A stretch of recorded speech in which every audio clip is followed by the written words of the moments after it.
জানেন যে গত শুক্রবার ঢাকায় ইনকিলাব মঞ্চের অন্যতম মুখপাত্র ওসমান হাদির উপরে যে হামলার ঘটনাটা ঘটেছে, এই হামলার ঘটনার পর থেকেই হামলাকারী যে ছিল, এখন পর্যন্ত আমরা যার নাম বিভিন্ন মাধ্যম হয়ে আমরা জানতে পেরেছি, ফয়সল নামে যে ছেলেটা ছিল, তাকে ধরার জন্য সবাই কাজ করছে। আমরা শুক্রবার রাত 8:30 থেকে 9টার ভিতরেই আমরা আমাদের বর্ডারে সীমান্ত এলাকায় সমস্ত প্রবেশ পথ যেগুলো আছে এবং বহির্গমন পথ যেগুলো আছে এগুলাকে বিবেচনায় নিয়ে এবং স্পর্শকাতর এলাকা যেগুলো আছে সেই বিবেচনায় নিয়ে আমরা ওইখানে আমাদের টিম বসিয়ে দিই। অর্থাৎ আমি আবারও বলছি, শুক্রবার রাতে যেদিন ঘটনা ঘটে ওই দিন রাতের বেলায়, এবং পুরো রাস্তায় ময়মনসিংহ এবং শেরপুরের পুরো রাস্তায় আমরা বেশ অনেকগুলো চেকপোস্ট আমরা স্থাপন করি। অর্থাৎ সীমান্তবর্তী উপজেলাগুলো থেকে সীমান্তবর্তী এলাকায় যাওয়ার জন্য যে রাস্তাগুলো আছে আমরা বিভিন্ন জায়গায় আমরা চেকপোস্ট বসিয়েছি, যাতে কেউ যাতে সীমান্ত পার হয়ে ওইদিকে যেতে না পারে বা কোনো সুযোগ নিতে না পারে, এটা গ্রামবাসী সবাই জানেন। একই সাথে আমাদের নিয়মিত একটা টহল থাকে, প্রতিটা বিওপির এলাকায় একটা করে নিয়মিত টহল থাকে। এই একটা নিয়মিত টহলের সাথে সাথে আরো একটা টহল অতিরিক্ত বের করা হয়, যাতে সীমান্তবর্তীর যে গ্যাপগুলো আছে সেই গ্যাপগুলোকে ফিল আপ করার জন্য এবং রাস্তায় যান চলাচলের চেক করার জন্য চেকপোস্ট স্থাপন করা হয়। শুক্রবার রাত 8টা থেকে 8:30 থেকে 9টার ভিতরে আমরা এই কার্যক্রমটা আমরা গ্রহণ করি বিজিবি সদর দপ্তরের নির্দেশনায়। আমরা দেরি করিনি। শুক্রবার সারা রাত আমরা সেভাবেই বর্ডার আমরা পাহারা দিয়ে রেখেছি, সম্পূর্ণ বর্ডার পাহারা দিয়ে রেখেছি। শনিবার দিন সারাদিন বিজিবি বর্ডার পাহারাই রেখেছিল। একই কার্যক্রম আমরা কন্টিনিউ করেছি এবং সেই সংখ্যাটা আরো বাড়িয়েছি। আমরা আমাদের ময়মনসিংহ থেকেও জনবল আমরা ওখানে পাঠিয়ে দিয়েছি, জনবল আরো বাড়ানোর জন্য এবং আরো বেশি কঠোর অবস্থানে যাওয়ার জন্য। শনিবার বিকালের পরে ঢাকার পুলিশের একটা টিম আমার সাথে যোগাযোগ করে এবং তারা এই এলাকায় এসে সম্ভাব্য পাচারকারী হিসাবে যারা জড়িত থাকতে পারে, আদৌ পাচার হয়েছে কিনা এটা কেউ নিশ্চিত করতে পারছে না, বা যারা জড়িত থাকতে পারে বা যে বহন করতে পারে এরকম লোকদেরকে আটকের জন্য পুলিশের পক্ষ থেকে আমাদের সাথে যোগাযোগ করা হয়, আমার সাথে সরাসরি যোগাযোগ করে। এবং পুলিশের এই টিমটা ময়মনসিংহ এলাকায় এসে পৌঁছায় আনুমানিক রাত 10:30 থেকে 11টার দিকে এসে পৌঁছায় তারা। আমরা কিন্তু সারাদিন শনিবার সারাদিন আমরা বর্ডার এলাকায় ছিলাম। আমি নিজে ব্যক্তিগতভাবে শেরপুরের নালিতাবাড়ির উপজেলার বারোমারি এলাকায় আমরা অবস্থান করছিলাম, কারণ আমাদের কাছে যে তথ্যগুলো আসছিল যে সন্দেহভাজন হিসেবে যাকে চিহ্নিত করা হচ্ছে তার নাম হচ্ছে ফিলিপ সেনাল। এই ফিলিপ সেনালকে আটকের জন্য আমরা মাঠে ছিলাম। পুলিশের পক্ষ থেকে সেই লোকেশনগুলো আমাদেরকে বলা হচ্ছিল এবং আমাদের যে বিজিবি নিজস্ব গোয়েন্দা আছে সেই গোয়েন্দাকে কাজে লাগিয়ে একই সাথে আমরা ফিলিপ সেনালকে আমরা ধরার আমরা পরিকল্পনা তৈরি করি। রাত 10:30 11টার দিকে এসে সিদ্ধান্ত হয়, আমরা সিদ্ধান্ত নেই পুলিশের সাথে কোঅর্ডিনেট করেই 2টা জায়গায় একসাথে অপারেশন প্ল্যান করা হবে। একটা হচ্ছে হালুয়াঘাট এলাকায়, আরেকটা হচ্ছে শেরপুরের নালিতাবাড়ি এলাকায়। পুলিশ যেহেতু সীমান্তবর্তী এলাকার সম্পর্কে তাদের ধারণাটা একটু কম থাকে, খুব স্বাভাবিকভাবেই সো ওই এলাকায় অপারেশন পরিচালনা করার জন্য পুলিশকে বিভিন্ন সোর্সের তথ্য দিয়ে আমরা পুলিশকে সর্বাত্মক সহযোগিতা করি, যাতে তারা যাদেরকে সন্দেহ মনে করছে বা সন্দেহভাজন হিসেবে যাকে দেখছে তাকে যেন গ্রেফতার করা যায়। সেই লক্ষ্যে সোর্সের নাম ঠিকানা কাদেরকে সোর্স হিসেবে নেওয়া যেতে পারে সেটার তথ্য আমি ঢাকা থেকে আগত টিমের সাথে আমি নিজেই শেয়ার করেছি। নালিতাবাড়িতে যে অপারেশনটা পরিচালনা করা হয়েছে নালিতাবাড়ির বারোমারি এলাকাতে, সেই বারোমারি এলাকার অপারেশনটা চালানো হয় আমার নেতৃত্বেই।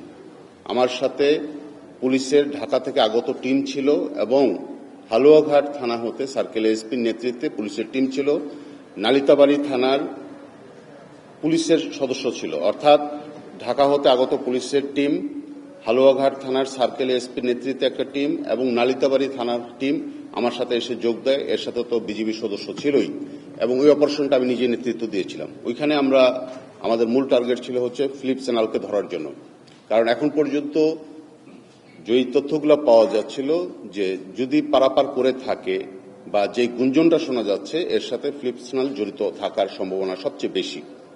আমরা ফিলিপ সেনালকে পাইনি। আমরা যখন রাতের বেলা তার শ্বশুরবাড়িতে তার শ্বশুরবাড়িতে যখন হানা দেয়, কারণ সে ওইখানে অবস্থান করছিল। আর ফিলিপ সানালের বাড়ি হচ্ছে হালুয়াঘাটে। তার শ্বশুরবাড়িতে গিয়ে তাকে পাইনি। আমরা যখন পুলিশের নেতৃত্বে যখন তার বাড়িতে যখন রেড দিচ্ছি, তখন তার স্ত্রী যে রুমে ছিল, মানে তার ফিলিপের শ্বশুর এবং শাশুড়ি বলছে যে ফিলিপ এই রুমের ভিতরেই আছে। তারা জানতো যে এই রুমের ভিতরেই আছে। তা আমরা অনেকক্ষণ দরজা নক করেছি, ওইখান থেকে দরজা কেউ খুলেনি। স্ত্রী তার ঘরের ভিতর অপেক্ষা করছিল প্রায় 5-7 মিনিট। পুলিশ, আমরা সবাই মিলে আমরা ট্রাই করছি দরজা খোলার জন্য, রুম চেক করার জন্য। অনেকক্ষণ পরে, প্রায় 5 মিনিটের বেশি সময় পরে ওই দরজা খোলা হয়েছে। খুলে সাথে সাথেই আমরা রুম চেক করেছি। চেক করে রুমের ভিতরে আমরা ফিলিপকে আমরা পাইনি। কিন্তু এই যে আমরা যে 5 মিনিট ধরে যে দরজা ধাক্কাচ্ছি, দরজা ভেঙে ফেলার উপক্রম করছি, দরজা খোলার জন্য আমরা বারবার অনুরোধ করছি, এবং ফিলিপের শ্বশুর শাশুড়িও চেষ্টা করছে যে তার মেয়ের দরজা খোলার জন্য। তার মেয়ের নাম হচ্ছে ডেল্টা, অর্থাৎ ফিলিপের স্ত্রীর নাম হচ্ছে ডেল্টা। এই ফাঁকেই ডেল্টা যেটা করেছে যে আমাদেরকে একটু সময় ক্ষেপণ করে ডেল্টা নিজে তার স্বামীর কাছে ফোন দিয়ে জানিয়ে দিয়েছে যে পুলিশ এবং বিজিবি তাদের বাড়িতে চলে এসছে এবং এখানে অবস্থান করছে। ফিলিপ তার জাস্ট কিছুক্ষণ আগেই হয়তোবা ওই এলাকা থেকে চলে গিয়েছে, কারণ আমরা ফিলিপের সন্তান যারা আছে তাদেরকেও জিজ্ঞাসাবাদ করেছি এবং মোবাইল চেক করে দেখেছি যে তার স্ত্রী তাকে ফোন দিয়ে জানিয়ে দিয়েছে ফিলিপ যেন আশেপাশের কাছে না থাকে। কারণ পুলিশের কাছে এবং আমাদের কাছে এখন পর্যন্ত কিন্তু প্রথম সন্দেহভাজন হিসাবে ফিলিপ সানালের নাম রয়েছে। তাকে ধরা গেলে অনেক কিছু আমাদের জন্য জানাটা সহজ হবে। এরপরে যেহেতু ফিলিপকে এখানে পাওয়া যায়নি, তো অধিকতর জিজ্ঞাসাবাদের জন্য আমরা ফিলিপের শ্বশুর, ফিলিপের শাশুড়ি, ফিলিপের স্ত্রী এবং ওই এলাকার আরেকজন মানব পাচারকারী তাকে ধরে নিয়ে এসে আমরা আমাদের 39 বিজিবির বারোমারি ক্যাম্পে নিয়ে আসি এবং বারোমারি ক্যাম্পে আনার পরে প্রায় 2 থেকে আড়াই ঘন্টা পর্যন্ত আমরা ক্যাম্পেই আমরা তাদেরকে জিজ্ঞাসাবাদ করি। আমি নিজেও জিজ্ঞাসাবাদ করেছি, ওইখানে অন্য গোয়েন্দা সংস্থার লোক ছিল, তারাও জিজ্ঞাসাবাদ করেছে, পুলিশের সদস্যরা ছিল, তারাও জিজ্ঞাসাবাদ করেছে। কিন্তু সেরকম কোনো তথ্য আমরা তাদের কাছে বের করতে পারছিলাম না, ওই তথ্যটুকু ছাড়া যে তার স্ত্রী যে তার স্বামীকে বলে দিয়েছে যে আমরা চলে এসেছি। স্বামী কোথায় আছে তাকে জানাটা আমাদের জন্য খুবই জরুরি, কারণ বারবার একই তথ্য উঠে আসছে যে ফিলিপের কাছে তার সম্ভাবনা বেশি। আমাদের কাছে যে তথ্যটা যেটা আসছিল শনিবার পর্যন্ত পুলিশের পক্ষ থেকে বা বিভিন্ন সোর্সের পক্ষ থেকে ধারণা করা হচ্ছিল যে এই গুলিবর্ষণকারী যে আছে সে নালিতাবাড়ি এলাকায় অবস্থান করছে, বারোমারি এলাকাতে। তো সেভাবে আসলে অপারেশনটা প্ল্যান করা হয়েছিল। মূল অপারেশনটা প্ল্যান ছিল এরকম যে ঢাকা থেকে যে টিমটা আসছে আর আমরা দুজন মিলে একসাথেই নালিতাবাড়িতে অপারেশন করব। পরবর্তীতে এটা সিদ্ধান্ত আমরা নিজেরাই নিয়েছি যে টিমটা ভাগ হয়ে পুলিশ করবে হালুয়াঘাটে আর পুলিশ বিজিবি মিলে আরেকটা করবে হচ্ছে নালিতাবাড়িতে, এবং 2টা অপারেশন একই সাথে লঞ্চ করা হবে সোদের সন্দেহভাজন যারা আছে তারা যেন নিজেরা নিজের তথ্য পাচার করে দিতে না পারে যে অপারেশন হয়েছে, পুলিশ আসছে, বিজিবি আসছে। যাই হোক, আমরা যখন তাদের ফিলিপের শ্বশুর, শাশুড়ি, স্ত্রী এবং আরেকজন মানব পাচারকে নিয়ে এসে 2-2.5 ঘন্টা জিজ্ঞাসাবাদ করার পরে আরো অধিকতর তদন্ত করার জন্য পরবর্তীতে বিজিবি এই 3 জন ব্যক্তিকে পুলিশের হাতে দিয়ে দেয়। এবং ফিলিপের শাশুড়ি যে আছে, যেহেতু ফিলিপের 2টা ছোট ছোট বাচ্চা আছে, এই বাচ্চাদেরকে দেখাশোনা করার জন্য ফিলিপের শাশুড়িকে ছেড়ে দেওয়া হয়, তাদের বাড়িতে চলে যাওয়া হয়, এবং পুলিশ 3 জনকে কিন্তু ওই সময় আমাদের বিউপি থেকেই ধরে নিয়ে যাওয়া হয়েছে। এখানে আপনাদেরকে এক জিনিস একটা বলতে পারি, যেই ধূমজালটা এখন সৃষ্টি হয়েছে বা চলছে, আমরা কেউ 100% বলতে পারছি না যে আক্রমণকারী যে ছিল সে সীমান্ত, আমাদের এই ময়মনসিংহ সীমান্ত দিয়েই পালিয়ে ভারতে চলে গিয়েছে নাকি যায়নি। এটা নিয়ে আমরা লক্ষ্যে এখনো কাজ করছি, আমরা কেউ নিশ্চিত না। আমরা ফিলিপকে ধরার জন্য আমরা সর্বাত্মক শক্তি আমরা নিয়োগ করেছি, আমরা গোয়েন্দা তৎপরতা আমরা চালাচ্ছি, কারণ ফিলিপকে ধরা গেলে অনেক কিছুর তথ্য আমরা হয়তো বের করতে পারবো যদি পাচার হয়ে থাকে। আর যদি না হয়ে থাকে তাহলে ফিলিপের নামটা কেন বারবার আসছে সেটাও আমাদের জন্য জানাটা সহজ হবে। এখানে যাতে এই যে আমাদের বিভিন্ন কোশ্চেন তৈরি হচ্ছে বিভিন্ন সংবাদ মাধ্যমে বা সামাজিক যোগাযোগ মাধ্যমগুলোতে লেখালেখি হচ্ছে, যে কথাগুলো বলা হচ্ছে, এটা কিন্তু আমরা কেউ নিশ্চিত না। পুলিশও কিন্তু এখন পর্যন্ত নিশ্চিত না। বিজিবি যারা আমরা বর্ডারে কাজ করি, যারা আমরা সারা বছর সীমান্তে আমরা থাকি, আমরা কিন্তু তারা এখন পর্যন্ত নিশ্চিত হতে পারিনি। আমরা দুটো সম্ভাবনাকে নিয়ে আমরা কাজ করছি, পালিয়ে গিয়েছে অথবা পালায়নি। যদি পালিয়ে গিয়ে থাকে, কে পালাতে সাহায্য করেছে, আর যদি না পালিয়ে থাকে, কার বাড়িতে এসেছিল, কোথায় ছিল, কোথায় রাখা হয়েছিল, এখন কোথায় আছে, এগুলা নিয়ে আমরা মাঠে এখন পর্যন্ত কাজ করছি। আজকে সকালেও বিজিবি আরেকজনকে ধরে এনেছে, আরেকজন সন্দেহভাজনকে ধরে এনেছে। আমরা ধারণা করছি সেই ব্যক্তিও ফিলিপের সহযোগী হিসাবে কাজ করেছে। তো তাকে আমরা জিজ্ঞাসাবাদ করছি, আজকে ক্যাম্পেই জিজ্ঞাসাবাদ করছি। তার জিজ্ঞাসাবাদ কার্যক্রম চলছে এখন আমাদের ক্যাম্পে, এবং তার জিজ্ঞাসাবাদ শেষ হয়ে গেলে আমরা তাকে নিকটবর্তী থানা যেটা আছে সেই নিকটবর্তী থানাতে আমরা তাকে পুলিশের কাছে আমরা তাদেরকে হ্যান্ডওভার করব।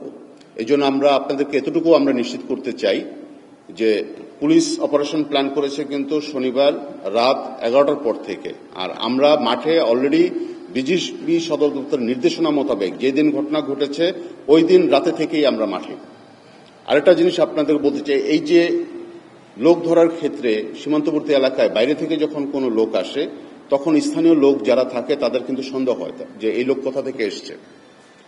এটাকে যাতে আরো বাড়ানো যায় সেই জন্য আমরা শুক্রবার এবং শনিবার সারাদিন এই সন্দেহজনক যে আক্রমণকারী আছে ফয়সাল নামের যে লোকটা আছে তার ছবিটা আমরা প্রিন্ট করে আমাদের সমস্ত টহল দলের মাধ্যমে সমস্ত গ্রামে যারা জমিতে কাজ করেন, যারা দোকানে বসে থাকেন, তাদের কাছে আমরা এই ছবিটা দেখিয়ে বলেছি এই চেহারার বা এরকম লোক যদি কোনো লোক আপনাদের এলাকায় আসে সন্দেহ ছাড়া আপনারা তাকে ধরে রাখবেন এবং আমরা এসে তাকে জিজ্ঞাসাবাদ করব। আমরা আপনাদের আশেপাশে আছি, সর্বোচ্চ 1 থেকে 2 মিনিটের ভিতরে আমরা আপনার লোকেশনে পৌঁছাবো, কারণ আমাদের পুরো টিম, আমাদের বিওপির সমস্ত টিম নিয়ে আমরা তখন মাঠে রাস্তায় সমস্ত স্পর্শকাতর এলাকাগুলোতে আমরা তখন অবস্থান করছি। গ্রামবাসীকে আমরা জানিয়ে দিয়েছি, দোকানদারকে ছবি দেখিয়েছি এবং সবাইকে অনুরোধ করেছি যে দেখা মাত্রই যেন আমাদেরকে জানায়। এই জন্যই আমরা বলছি যে আমরা কিন্তু পুরোপুরি নিশ্চিত না, এবং পুলিশও কিন্তু এখন পর্যন্ত 100% নিশ্চিত না যে এই গুলিবর্ষণকারী অথবা মোটরসাইকেল চালক যেই হোক না কেন যে এই সীমান্ত দিয়ে পালিয়ে গিয়েছে। আমরা এই লক্ষ্যে নিয়ে আমরা কাজ করছি। যখন এই সংক্রান্ত বিষয়ে আরো কিছু আমরা জানতে পারবো, টাইম টু টাইম সাংবাদিক ভাই হিসেবে আমরা আপনাদের সাথে শেয়ার করব।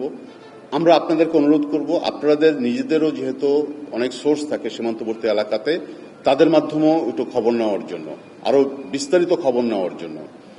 আর যাকে নিয়ে আলোচনা হচ্ছে এখন পর্যন্ত সেই ফিলিপ সেনালকে আটকের জন্য আমরা মাঠে আছি, কাজ করছি। আমরা আমাদের টিম গোয়েন্দা মোতাবেক কাজ করছি। আমরা সর্বাত্মক চেষ্টা চালিয়ে যাচ্ছি, সর্বশক্তি নিয়োগ করেছে, এতটুকু আমরা বলতে পারি। কারণ এই বিষয়টাকে অত্যন্ত গুরুত্বের সাথে আমরা নিয়েছি। যখনই ঘটনা ঘটেছে এবং ঘটনা ঘটার বিকেলের ভিতরেই কিন্তু আমাদের কাছে বা সন্ধ্যার ভিতরে আমাদের কাছে কিন্তু বিজিবি সদর দপ্তর থেকে অত্যন্ত কড়া নির্দেশনা এসছে, এবং সেই মোতাবেক কিন্তু আমরা সীমান্তবর্তী এলাকাগুলোতে আমরা পাহারায় চলে গিয়েছি, চেকপোস্টে চলে গিয়েছি। আমরা কাজ করছি, আপনাদেরকে নিশ্চিত করতে চাই আমরা কাজ করছি। আজকে যাকে ধরা হয়েছে বেঞ্জামিন চিরার নাম, সে ফিলিপের খুব নিকট আত্মীয় একজন। আমরা ধারণা করছি সেও ফিলিপের সহযোগী হিসেবে কাজ করেছে, ফিলিপের অবস্থান জানার জন্য বা পাচারকারী হিসেবে তারা কতটুকু হেল্প করেছে এই বিষয়গুলো নিশ্চিত হওয়ার জন্য আমরা তাকে জিজ্ঞাসাবাদ করছি এখন বিজিবিতেই, এবং আমাদের জিজ্ঞাসাবাদ শেষ হয়ে গেলে আমরা তাকে নিকটস্থ থানা যেটা আছে আমরা তাদের থানায় সোপর্দ করব। এইটুকু আপনাদেরকে নিশ্চিত করতে পারি। আপনাদের কিছু থাকলে জিজ্ঞাসা করতে পারেন, অসুবিধা নেই।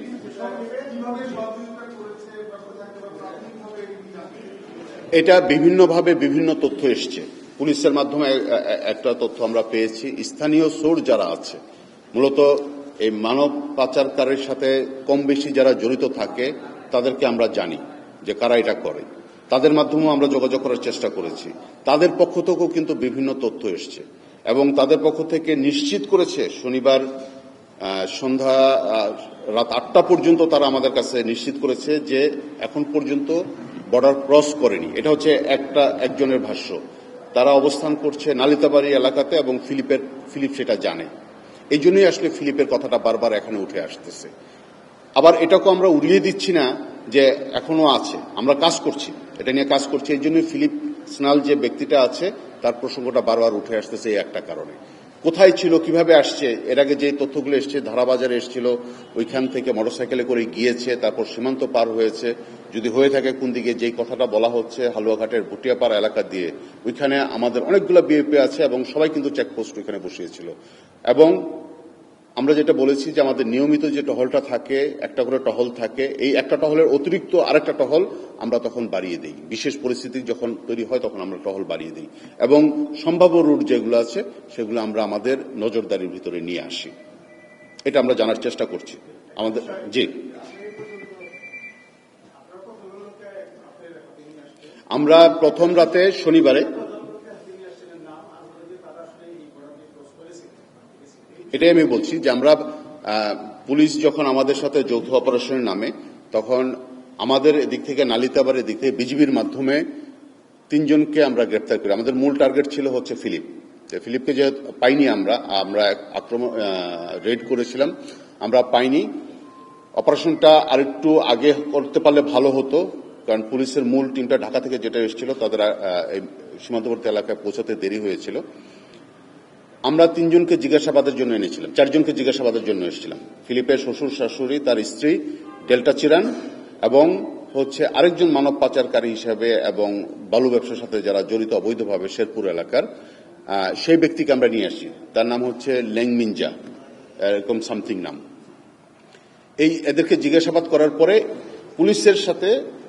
পুলিশের কাছে কিন্তু আমরা এই 3 জনকে হ্যান্ড ওভার করে দিয়েছি যে এদেরকে নিয়ে আরো অধিকতর জিজ্ঞাসাবাদ করার জন্য। আর আজকে আমরা যাদেরকে আবার একজনকে আটক করেছি এবং যে জিজ্ঞাসাবাদ চলছে এখন আমাদের ক্যাম্পে, তাকে অধিকতর জিজ্ঞাসাবাদ করার পরে আরো কতটুকু তথ্য পাওয়া যায় আমরা জানার চেষ্টা করছি। পরবর্তীতে তার বিরুদ্ধে আইনানুগ ব্যবস্থা আমরা নেব।